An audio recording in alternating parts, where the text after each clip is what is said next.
Jean Stoffer. I am so tickled to have you here on For Real. Thank you for making the time to talk with me. Well, thank you for inviting me, Kimberly. Happy to be here. I can hardly handle myself. Here's the thing, Jean, I love how you live your life. I've been doing a deep dive into the life of Jean Stoffer. Here's where I've been. Basically, we've been hanging out constantly. You just didn't know it. I've been watching your show. I read your beautiful new book called Establishing Home. I've been looking at your photos on Instagram. I looked at your beautiful website. I have a cart full of things to purchase from your store. Jean, I have been hanging out with you and I'm just ready to move next door or into like a little corner on your back porch because you make such beautiful spaces, but you also live so beautifully. And I'm so excited to talk with you about that. And I'd love to start a ways back, a few years back, before you were famous, Jean. And when you That was not that long ago. Okay, well, a longer time ago when you were just little Jean growing up. And one of the threads that you tug in your book, and I think throughout your life, is this nod towards the power of legacy and the power of prayer. That's all peppered all through this book. And you write about when you were younger and your mom had a debilitating illness, that she shifted her role in the family to one that was basically a call to prayer. And I see you doing this now with your children and your grandchildren. And I'm just wondering how you think those prayers that your mom prayed, how they affected you. Well, wow, that's a really good question.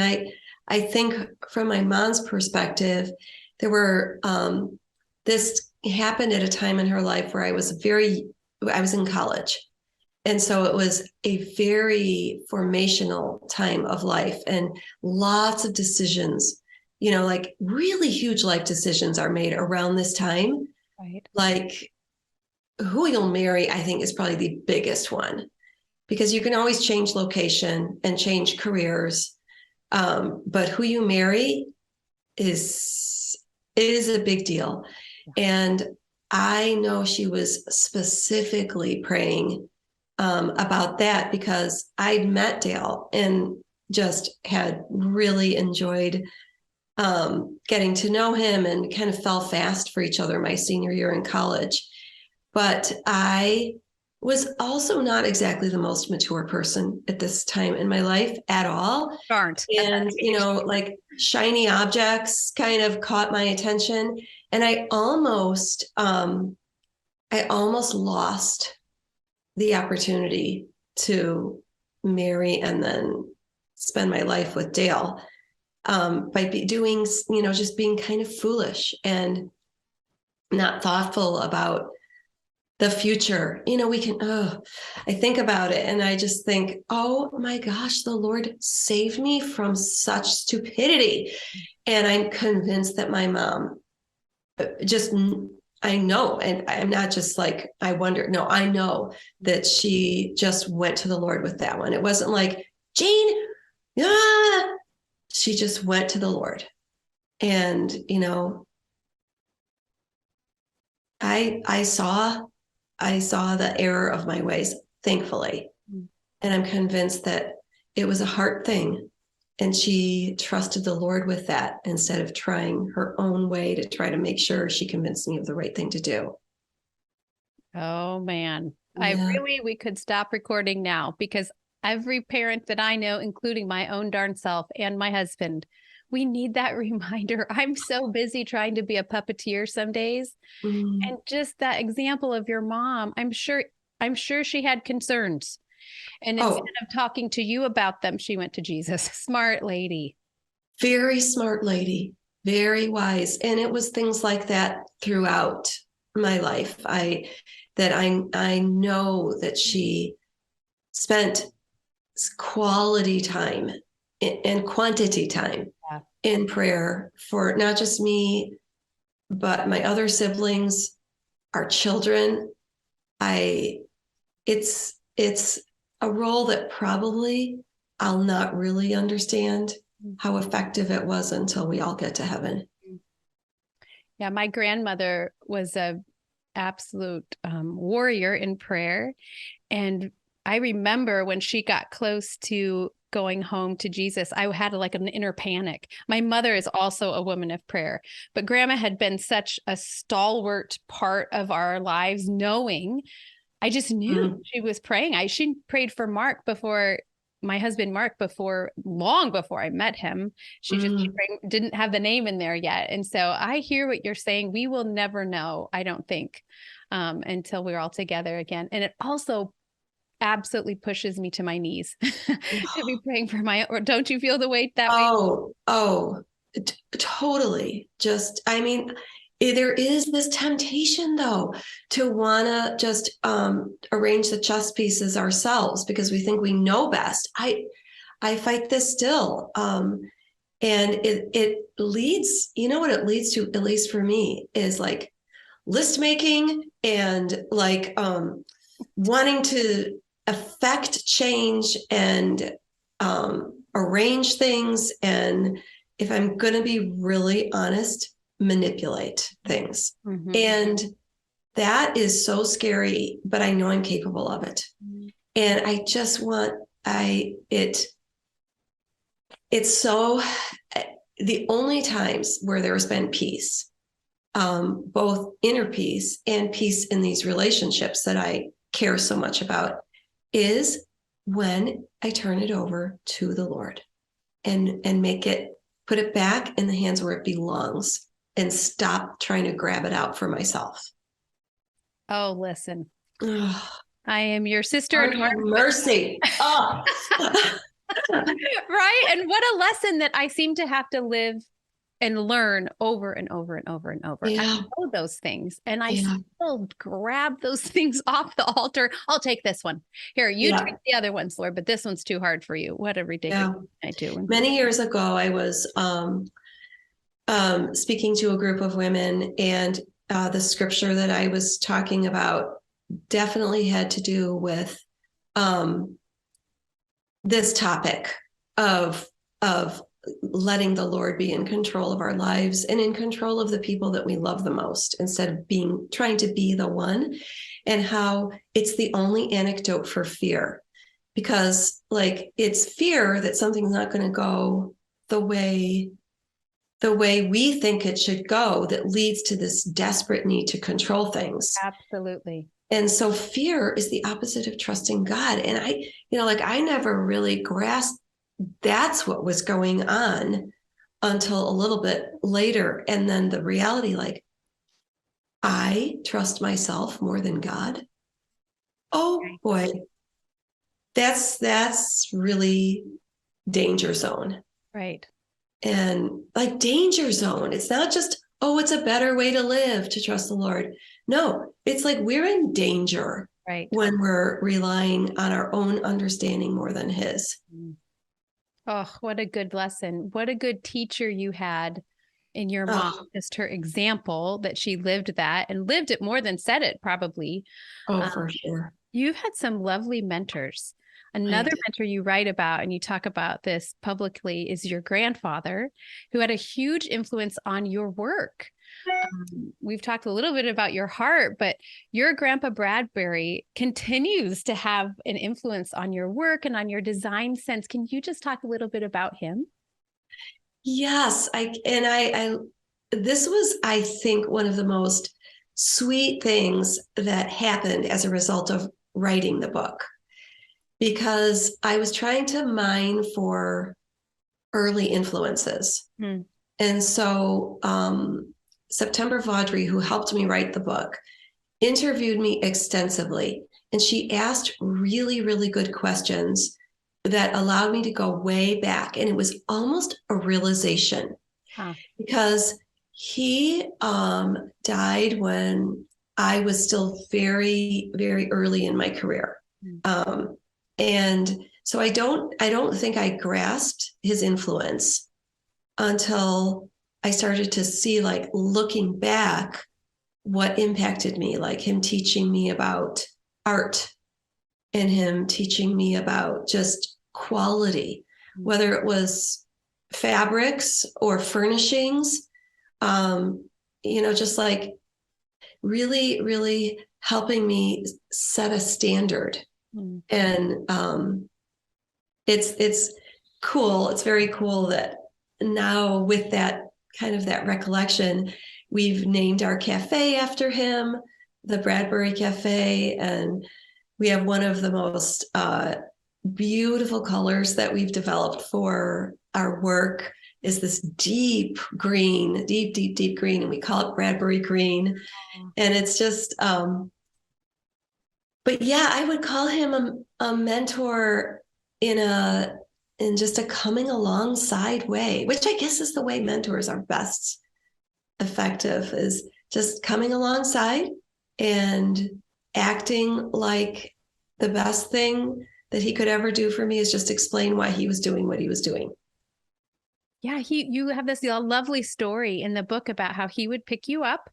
Was it for Christmas or for a certain shopping event? And that he taught you about quality. I mean, even as a little girl, you were soaking this up. So he must have seen something in you too, Jean, that you would, I mean, my guess is he knew something was there in your reaction to that and to the art. Well, I don't know if he particularly saw that in me or any of my other siblings or cousins. I just think he thought it was an important thing to pass along. Right. And I love it that he did. It has so impacted me. Right. Oh, I mean, you stand apart in the way that you look at a space and how to make it beautiful in a way that bridges generations, but also looks at the architecture of a room. I mean, I am an Uber fan, and it's a little bit ridiculous. In fact, when I watch your show, I make noises. And so Mark won't be in the room anymore because I'm like, oh my gosh, that's gorgeous. And they say, we're not redoing the bathroom. But I can't help it. It's just what you do is so beautiful. My guess is, even if Grandpa Bradbury didn't have the words for it and didn't know it, maybe at that point, I think you were born to do what you do. I think you probably think that too. But here's what I love. It took some hunting. It took some trial and error. You did not come to design after design school. I can identify with all of this, by the way. And you left, when your husband left his lucrative job, you stepped into a bigger income responsibility in your home. And I love how you write about that first season. One of my favorite things is that you kind of fumbled in the dark trying to figure out, you knew it was good and you were headed towards that. But I love that your first wallpapering project, absolutely total bust. Total bust. There's a line where you're, putting paneling up for the first time with a hot glue gun. You have this beautiful tenacity, Jean, and it's so fun to read about. And I'm wondering, were you always that girl? Were you always the tenacious girl? Like, I'm going to carry this through. It might fall down on the way, but we're going to go there. Or is that something that you've learned to do? It's never felt like anything like I'm going to do this, and even if it fails, I'm trying. It's so interesting because it must be in my wiring, because I don't even think that way. I just think I want paneling on the wall. And I don't know, I used hot glue for this. Maybe hot glue will work. And just, I mean, it's remarkable. Do you just love to experiment, or it just seems that that's the truth, that you have moved along figuring out things as they go. And I think as a female businesswoman, a woman who also did not go, I have degrees, but they have nothing to do with what I'm doing now. I love that you have been willing to say, well, maybe this will work. Maybe I don't have the right paper for it, but I'm pretty sure I have a good eye for that. I love that you are open to that. Yeah. I think somehow, and we're probably all wired different ways, but I guess I have not had a very well-developed fear of failure. That's awesome. And I cannot take credit for that, honestly. Because it's not the thing that pops up in the back of my head when I'm about to approach something. There's plenty of other things that do, and it's probably the other end of the spectrum, to be honest. Like, I always think I probably have the right way to do something, which isn't necessarily attractive and definitely not right. Jill, my friend that I talk a lot in the book, she said, Jean, I have to tell you, like, you say things with such certainty that I just believe them. And I have no idea if they're true or not. And so Dale and so like, I think that's part of the reason why our business has been successful. It's like, we pick out that green. That's the best green. And I honestly think it. Yeah, right. And my husband and I have this joke that I'll say something unequivocal. And then he'll say, well, it either is true or could be true. He knows you. I love how you write about Dale. I'm glad you brought him up just now. There's this moment in your book where you talk about how he made you sign a contract after Yes. you moved, an actual piece of paper that said, I, Jean Stoffer, will not move again. I'm not going to ask for another move. Ask for another move. He made you sign it, and then he took it to a safe deposit box. I love that moment. And it seems like you two are just a remarkable team. Your children. It's because he is a very good man. And honestly, because I push envelopes with him that are not comfortable for him. And he, but he also gives me a lot of birth. And I'm so thankful for it. But I'm also thankful for it because there's sometimes he's like, no. No. And it's rare enough where I'm okay. I get it. I'm in agreement with you. I'm not going to push on this one. Yeah. Because he does approach of things like, are you sure? Are you really? Doesn't that make you tired thinking about that? A television show. Yeah, totally. That's what I love. I love watching that on paper and on the screen and even in your Instagram account. It's just very fun to see how you two have figured out your mojo, and you're not the same person. You're not the same personality type. And then you have these children who are all very unique, and somehow that has all of them, right, in some capacity work within the family business. Either do or have. Our oldest son is very entrepreneurial. Yeah. So there's a lot of moments where he'll come in and do like project-based stuff and then come out again. But the other three are actual employees. Yeah. Okay, Jean, can you coach us on that a little bit? No, I mean,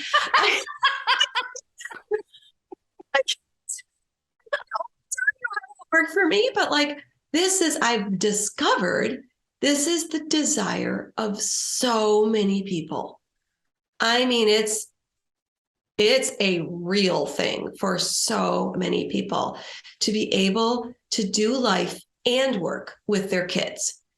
And, they might not even have their own business, but they desire this. And it's really interesting because I feel like this age there are so many people that actually do have their own businesses. Whereas like in my parents' era, and even my era growing, young adult, very few people had their own businesses. But with the all the capabilities that the internet has brought, right, there are and now work from home and platforms where you can make what you do known. This was not so most people worked for companies, right? In our generation and in my parents' generation. So the idea of having kids work for you, unless you owned the company, which was like owning a company. Oh my gosh, that's like massive. Right. Now all these small businesses are out there, including mine. And you realize, wow, your kids, like if you have a good relationship with your kids, they're amazing assets. They already kind of track with you. They're, most of the times they have very similar, in this case, values, worldviews, ways of communicating. there, even if you're different personalities, you learn ways of communicating when you're in a family together. And so there's so many things culture-wise already in place. Well, listen, but let's just say most don't do that well. I mean, you said at the top, a lot of people want this, but end up, throwing cranberry sauce at each other at the Thanksgiving table. I mean, the desire might be there, but you have figured out some mojo where the folks in your family feel honored and valued and respected, and still folks have a voice, but you own the company. And so how do you do that? I mean, there's a section in your book that's so helpful for this, and I'd recommend everyone even thinking about a family business take the time, definitely pick up a copy of Establishing Home. It's a great book, no matter if you're starting a business. But you kind of wade into these waters because it could really go awry in the relationship, right? Oh, very, very, very much so. And it's interesting because as each subsequent kid has come into the business, we've learned more, and we've gotten more upfront and discussed more upfront what this will look like. Roles, responsibilities, pay, yes, all these things. And it's true that our first child is always experimental, and a lot of them pay a price for that. And I would say our oldest son, who is the most entrepreneurial, was the first one that helped us, and we really have experimented on him and with him. And so there's some stuff that is like we have to kind of go back with him and recognize when there was no money to be going around, what he did for us. And just kind of, but as far as like bringing kids in, it's usually a combination of seeing their talents and realizing they would be such an amazing asset, number one, seeing their desire, and in some cases their need to have something that's more, like I can speak to Grace's need for sure. She needed something more flexible and more able to go along with what was a challenging time in her life of having two babies at such a young age, and a job that was stressful for her, and wasn't going to be compatible going forward with how she wanted to parent. And so hers was an approach to me. Can I work with you? And, so it'll just come all kinds of different ways. But I guess one thing I'm learning, and I want to put a stress on that, like, just like we decided to name the book Establishing Home, it's a process. And I'm still learning a lot, but I communicating with the kids very, very much so about their roles, their contribution, and their pay is really important. And I think what I've grasped with my kids is that they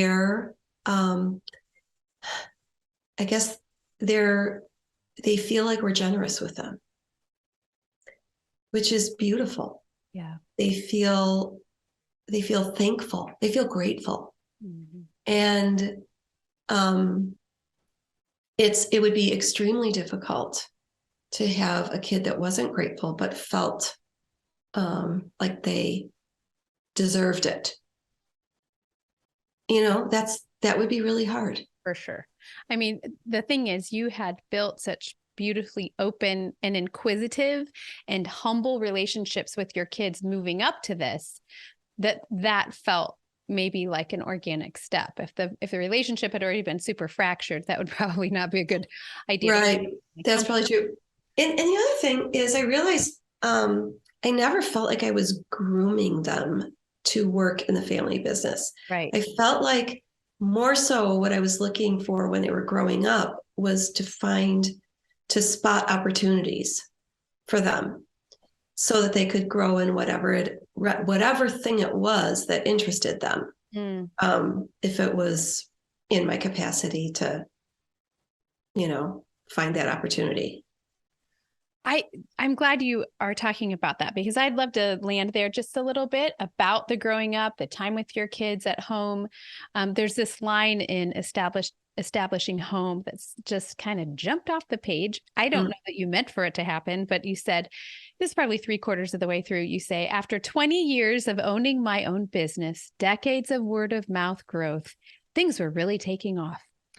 And I just want to talk about the first part of that sentence. After 20 years of owning your own business and growing it, the reason I love this, in part, I'm kind of experiencing some of those little growing pains, beautiful growth, kind of some harvest right now. I have loved my own road. I stayed home with my kids as well, which was the perfect choice for me.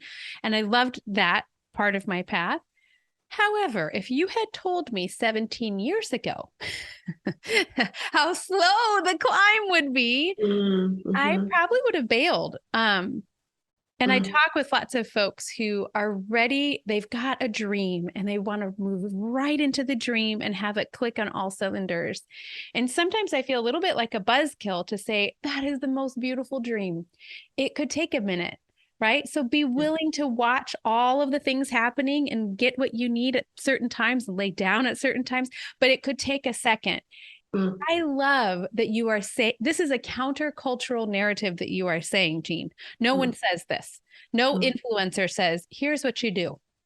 20 years from now, you're really going to be glad you put bricks into, or those pavers on the path. So talk to me about that, about this slow, you even call your flips of your home slow flips, this slow, organic growth in a culture of hurry. Talk to me about that. What do we gain?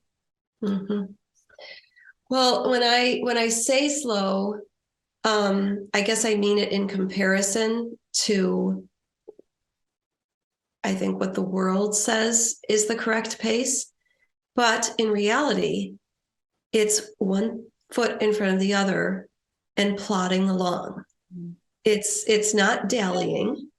Right. And it's not prolonging, but it's giving, not avoiding, not stopping. Right. But it's giving each step the needed time to grow and develop before you move on to the next one. And I feel like the advent of social media has been, this is the saddest thing about it. There's so many good things about it. So many. Access to information and design and, real-time stuff. But it sets up a parent timeline that is not sustainable and not accurate if you want quality. Right. And I think it started with some of these home shows on TV, like, extreme makeovers in 48 hours and, just all this kind of stuff. No, it doesn't work like that. Right. Drywall mud takes longer to cure than that. Like, what are we talking about here? So it's more a recognition of, if you want something to last, if you want to build on something and it has a sturdy foundation, it takes time. It takes cure time. It takes layers. You can't throw all the layers on at the same time. You have to lay them one at a time. And I just, I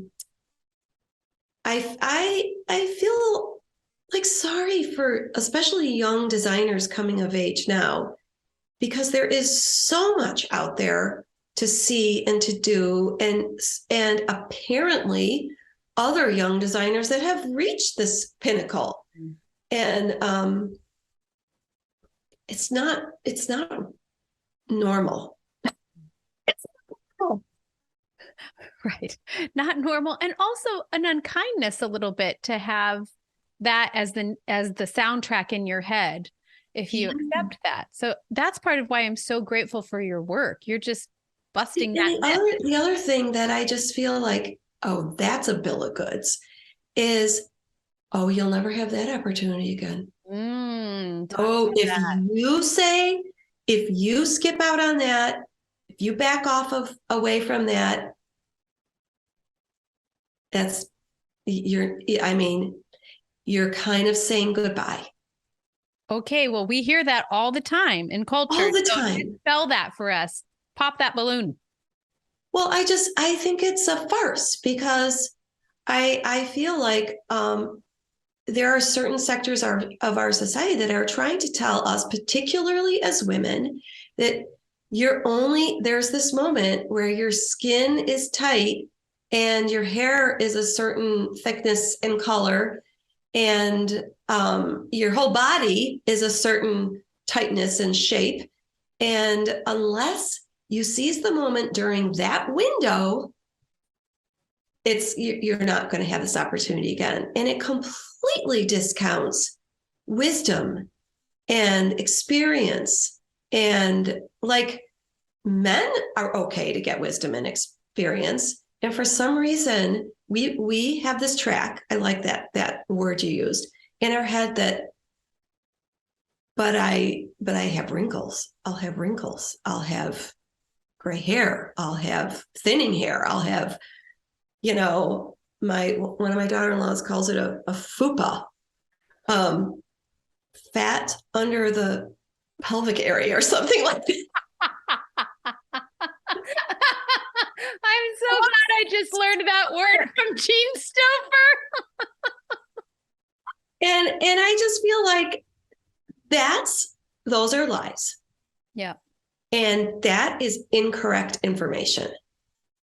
And if there are so many things to do in life, careers that require maturity and require wisdom, and you're going to be it, but you're not going to be it when you're young and fast and perky. Right. Preach it, Jean. That all will preach. I love that. In fact, that lines right up with, you have a little bit of a motto, I think, and you write about this a little bit. You say, I was committed to making one right decision at a time.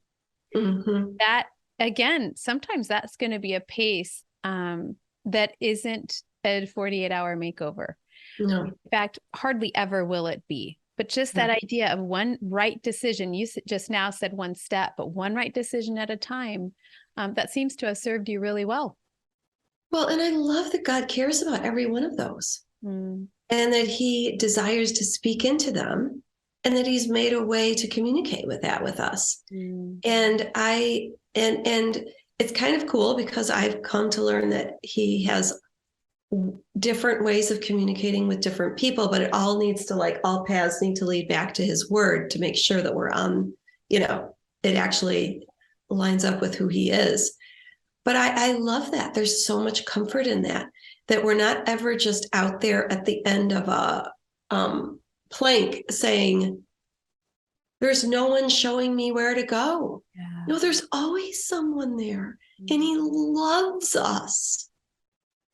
And I am so thankful for the fact that I've known the Lord and have known his mercy and have known his kindness and known his guidance in a way that it's a well I can go back to and know that there will always be water there. And it's, oh gosh, it's a massive comfort because I do not have answers in my own, just bank of, there's so many things I don't know about the next step. It's so much uncharted territory. And it would be frightening, honestly, super frightening if I didn't know and have the Lord. Yeah. Yeah, that's another fantastic dispelling of a myth that I think that we hear. I don't know, maybe women more than men, I'm not sure. But I definitely have gathered along the way, you're on your own, kid. If you're going to chart this new path, if you're going to do this crazy career, if you're going to do this, even decisions with my kids, you're on your own. And that nothing could be further from the truth. Not only with the precious Spirit of God that we get, but also people who love him and love us. Yes. I'm not out on the plank by myself. And if I start to No. feel like that, that's a feeling, but that's not truth. No. No. I have one question for you specific to this very interesting adventure you're on that has been so delightful for the rest of us. You have a television show, Jean. Um, it is so much fun to watch. I told you I emote while I'm watching it. They're just such fun episodes, beautiful storytelling, the actual, the things that you build, the remodeling and renovation and all that piece. The design piece is stunning, breathtakingly stunning. I have to redo my entire house because of you. My husband loves you, Jane. But in addition to that, your family dynamic and where you are in Grand Rapids and your pouring into different nonprofits there and other partners there. It's just such a fun show. I'm super excited to watch season 2. I would love to know what has surprised you about being basically the star of a reality show. I'm pretty sure that wasn't on your list a few years ago. No, that was not on my list. And I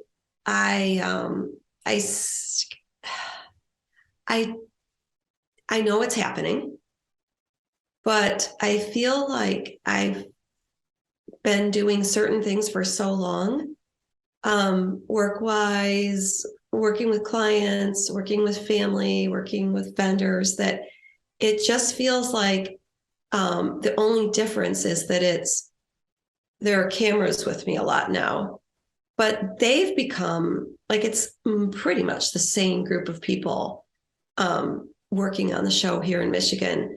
So like we work really well together now. So it kind of feels like there's just, like friends in the room. But as far as like how it's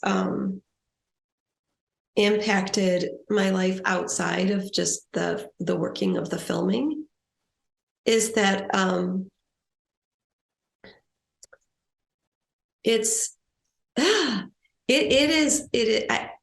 living in West Michigan, I suppose, would be different than living in someplace more interested in fame or whatever. West Michigan is a very salt of the earth place to live.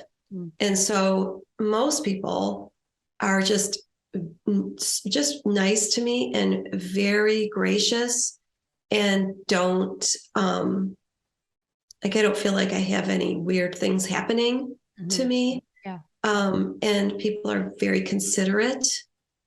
Like if they see Dale and I out at a restaurant, I'm almost never approached. Okay. And I just feel like people are just nice and considerate.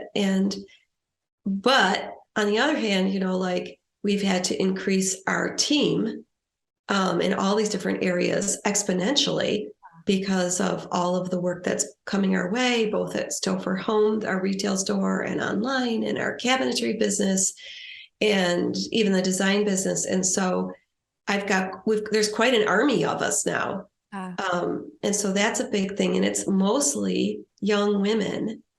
And it's just been really fun for me because I think that's where my heart is, honestly, is to mentor young women in design for sure, but just in things of life too. And it's given me this amazing opportunity to be around a group and individuals that I think the Lord has provided and put into my life.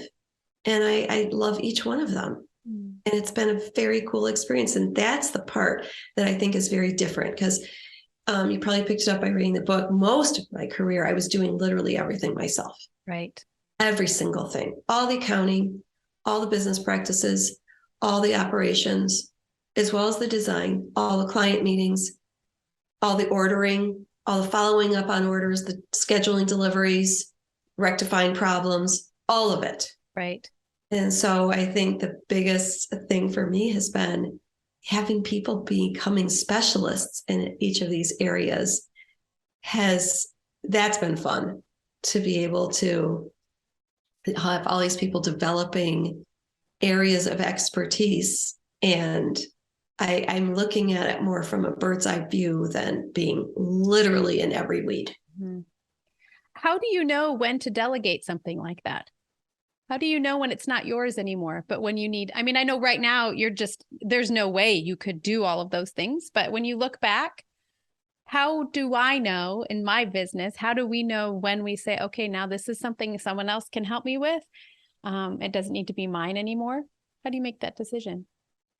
That's a hard one. And that was very hard for me. And I think the Lord was teaching me lessons about control with my kids in preparation for letting go of control of aspects of this career, this job, this business of mine. Because I had a very specific way I wanted accounting to be done, and no one was able to quite do it the way I thought it should. And I had a specific way, everything. And realizing that it took time, but realizing, and it was like peeling away piece by piece. Like I started by taking the things that were most difficult for me, that required the most wrestling and just like and allowing someone else to do one of them. Okay. And then another one of them. And so I would say it was a process of it, and it still is. I recently, 3 months ago, got an assistant because I scheduled all my own stuff, handled all my own emails, and returned all my own phone calls. And it also has to be like, it got to the point where like balls were dropping. Right. You couldn't possibly do all of it. Yeah. No. Yeah. And so a realization like, okay, you want the whole thing to fall apart over one control? Right. Oh, that's such good advice. That's such good advice. The pain points, the ones that you don't love, and also knowing that when things are falling down, somebody needs to come help you hold them up. Yeah. And some of those pain points that are like people's sweet spots. Exactly. And they're like, I get to do this? Yay. I'm like, yeah. Congratulations. Yeah, that's such a good point. I think I get in the way sometimes of what other people are just ready to fly with. Yeah. And have great ideas about. Totally. No. And letting ideas happen that I didn't come up with. Yeah. It's also another thing that was a really growing experience. Wow, that's a really good idea. I literally would have never thought of that. Right. Let's run with it. That's exciting. Then there's growth that's beyond what you could have ever imagined because you simply couldn't have imagined it. Yes. Oh, that's really good. Yep, that's really good. And I need to hear that. I don't know if it's a Midwest girl thing or firstborn girl thing or just a me thing, but I often feel like part of what I do is to do all the things, which is actually a horrible business decision because I am one person and there's no way that any of our listeners can do all of the things. In fact, they probably will be crushing some really beautiful stuff that could come out of letting other people come alongside what you're all about. So it's really absolutely cool. Okay. Absolutely. Yep. I need to hear it again. I really need to tattoo it because I seem to forget. Okay. I have one final question for you that I pose to all of my guests. Yours has a twist. So today I ask a favorite book. So we love books around here. So a book that you return to over and over. It can be 1,000,000 years old and you just love this book. You've recommended it a ton over the years. Yeah. And then typically ask a second book question, but for you, Miss Jean, I would love your favorite designers. So favorite book, and then also favorite designers you're watching that you have in the past that you are now. Just inspire us with what inspires you. Well, a book that made such a massive change in my life that I've recommended over and over and over, and I just actually told myself over the weekend, I need to reread it again, is a book called Failure of Nerve. Okay. I don't know that book. Irwin, Irwin, I believe it's an old book. And it's fascinating because it talks about how unless there is leadership that requires nerve, any organization, any company, any church, any family will be run by its most dysfunctional member. Oh, And you know what? I bet you could look around and go, that's true. true. I'm watching that unfold. Yeah. But being a leader takes nerve. Mm. It requires making hard decisions and not allowing certain things to go on. But it's the way forward. And not only is it the way forward for the organization, the school, the church, the family, the business, it's the way forward for that dysfunctional person. Mm. And everyone suffers, or everyone can be benefited. Oh, every person listening has names attached to all of the We roles all do. Yes. Failure of nerd, not nerd, failure of nerve. We will, maybe you are a nerd. I am. Yeah. We will link to that in the show notes. That's fantastic. Great recommendation. Mm-hmm. Okay. Talk to me about designers that inspire you or that you've returned to over the years. Yeah. Well, you probably know I'm very inspired by British design. And so anyone that kind of fits that character or that mold, and there's mainly the people that I look at are either deceased or are a little bit under the radar. And it's because I love just picking up, and I find them on Instagram pretty much. Okay. And I just love the collected, imperfect look of British interiors.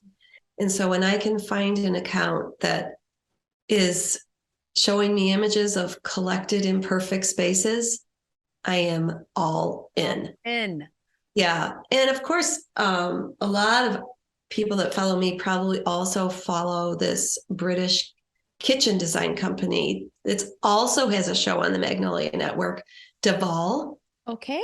It's capital DE, capital VOL. And I feel like we use each other as inspiration, and it's pretty cool. And then there is a designer, a younger woman in Indiana, Whitney Parkinson, who is raised by two architects and has an architectural degree, but has made her career interior architecture and interior design.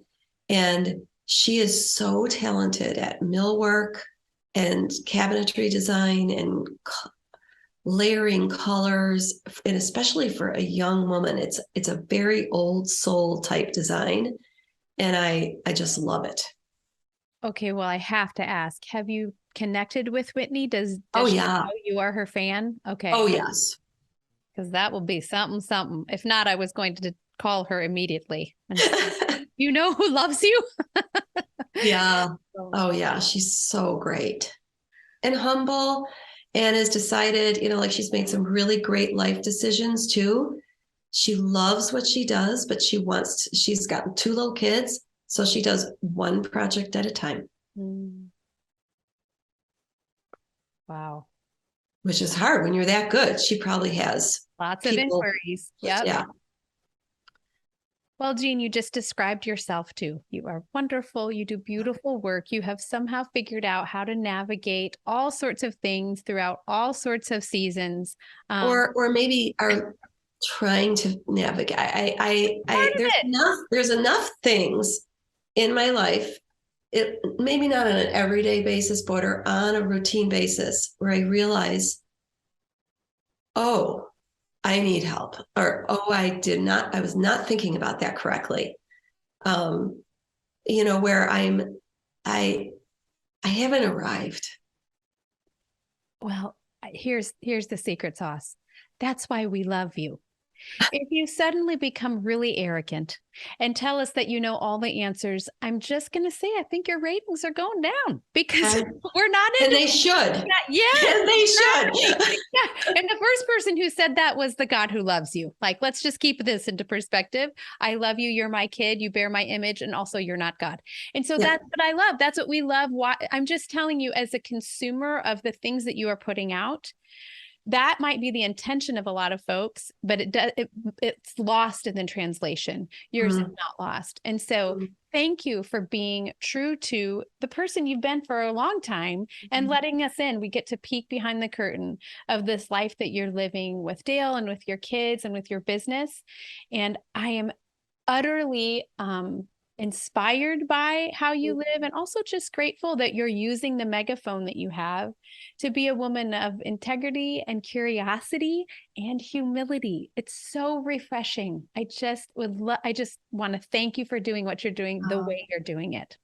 Well, I'm really aware that there are a lot of people out there praying for us, because we do find it like such a unique privilege to be able to have a voice to say things that we feel like we need to hear, that the message isn't out there. And so we're aware that there's definitely resistance to some of that. And so vis-a-vis, there would be resistance to us for sure.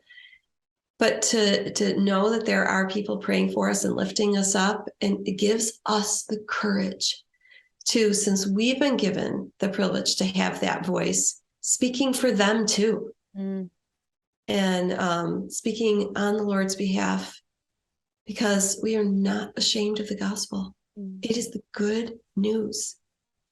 And it is so worthy of being shared. Yeah. That's the truth. Thank you. That's the truth. That's the truth. Thank you for doing that beautifully. There is no better news. And I just love how you're sharing it and living it. So Jean Stoffer, thank you so much. Thank you, Kimberly. Your time, for writing a beautiful book. Again, it's called Establishing Home, Creating Space for a Beautiful Life with Family, Faith, and Friends. Thank you for taking the time to do that. I have no idea when you did it. I didn't even get to that question, but thank you for doing that and for taking the time to share your thoughts today. Just so appreciate it. Thank you, Kimberly. Really appreciate the opportunity.